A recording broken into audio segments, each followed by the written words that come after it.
Casey Matson for the plaintiff. Hello. Hi. What's your name? Marty. Pardon? Marty. Marti. Cole. Cole. I'm the daughter. You're the daughter. Okay. And you reside at the premises? Yes. This is Miss Patterson? Yes, I do. Okay. My mom passed away in August. Miss Patterson did. That's right. I now recall when we were in. All right. Where are we on this case then? Your Honor, there is still a balance due and owing. We are requesting entry of a judgment today. But Miss Mari has failed to fill out a tenancy application and be approved for such. I do believe an occupancy application was filled out. However, in order to, continue the tenancy, she would need to fill out an application for tenancy within the community, which has not been done at this point. So when was I supposed to? Here's where the legal gears start turning. Since her mother was the original tenant, the daughter's now technically an unauthorized occupant. Without filing that tenancy application, she's got no legal right to stay, no matter the family connection. Painful truth, but the law sees paperwork, not sympathy. Fill that out? Because I thought that they were giving me till the end of November to vacate the premises. Nobody contacted me. You're going to vacate. Yeah, I didn't want to stay past the end of November. I just wanted to the end of November to vacate the premises. That's all. Your Honor, she did request until the end of November. However, my client was not agreeable to give until the end of November, so we would ask for a judgment at this point with 10 days. When did your mom pass away? August 14th. Of this year. She did. So you just been scrambling since. Yeah, I don't know what's going on with her beneficiary not paying her rent for the time of me being there, but right, that's what you said the last time, that there was supposed to they haven't paid it and you haven't been able, this person that's receiving the funds has not done anything. So and I'm not in contact with her, my brother, my sister. So yeah. So I mean, I don't know. In 10 days, that's not enough time. You just don't. Let me ask you this. Okay. I'm going to grant them a judgment because I think it's appropriate in the case. And there it is. Judgment granted. That single line just sealed the case. But did you notice how the judge still tries to sound empathetic? Judges often walk a tightrope between legal fairness and human compassion. This one's clearly feeling the weight of both.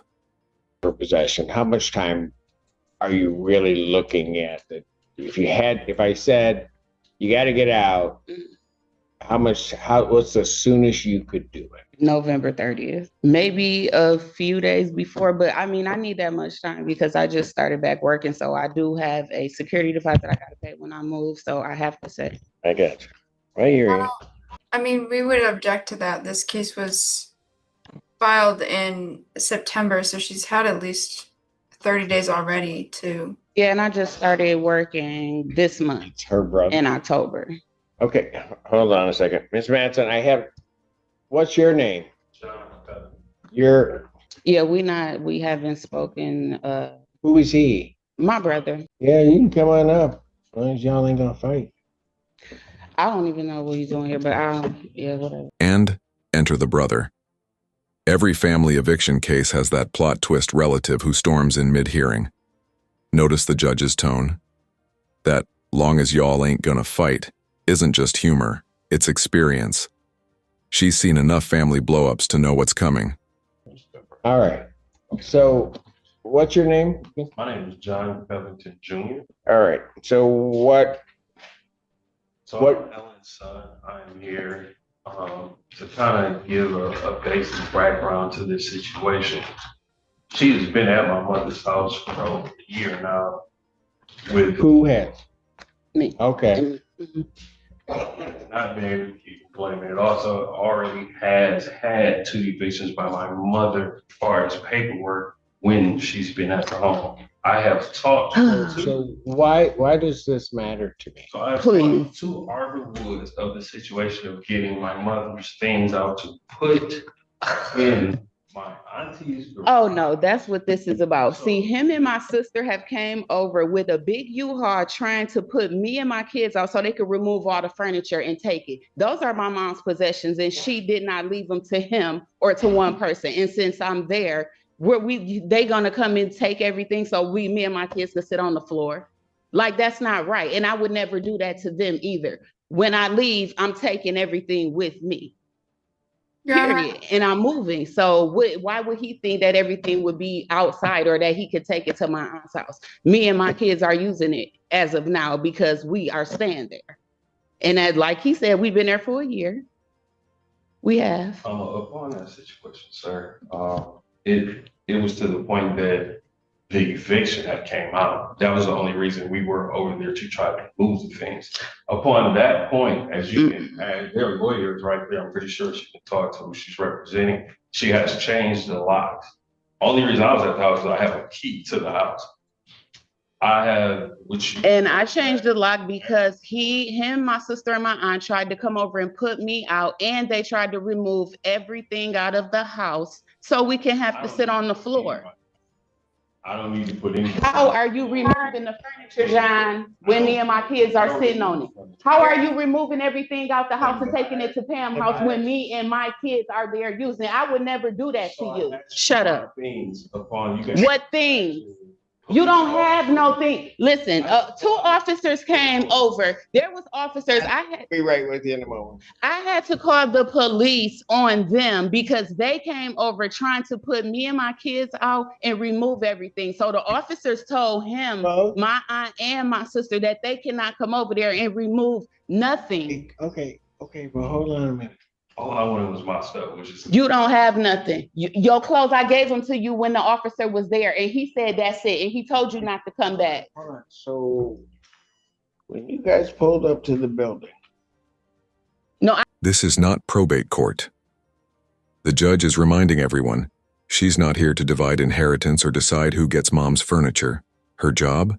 To determine who has the right to stay or go. Clean, cold, and procedural. I was here. I didn't. Just stop. Okay. Don't interrupt me. You can interrupt him all you want. I'm sorry. When you pulled up to the building, it said 14A District Court. Walked in here to District Court. I am not a probate court. I am not a family court. Correct. So all of this stuff that you guys are talking about, fine and dandy. I can't do anything about that.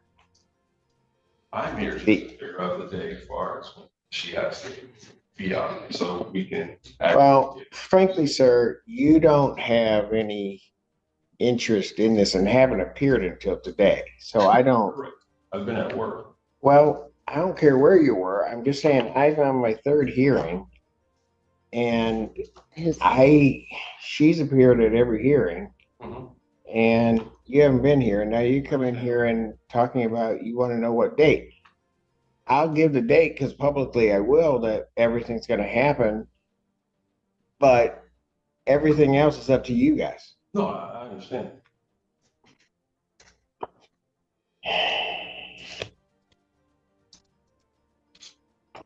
Counsel, how much is owing? Your Honor, rent to retain is $3,140.96. Cost of $186.00 for a total of $3,326.96. We would ask for that writ to issue after 10 days. This is a rented home. They don't have any interest in the home itself. Got it.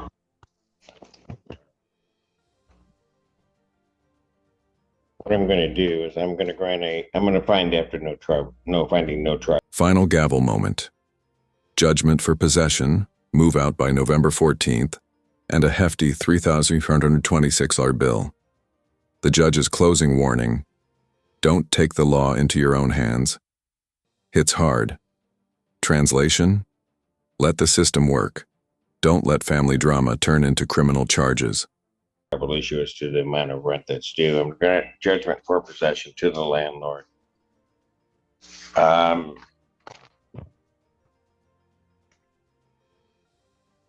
The normal writ date would be the 10th. I am going to extend it a bit, ma'am. I'm not going to give you the 30 days to do it. I'm going to extend it to the 14th.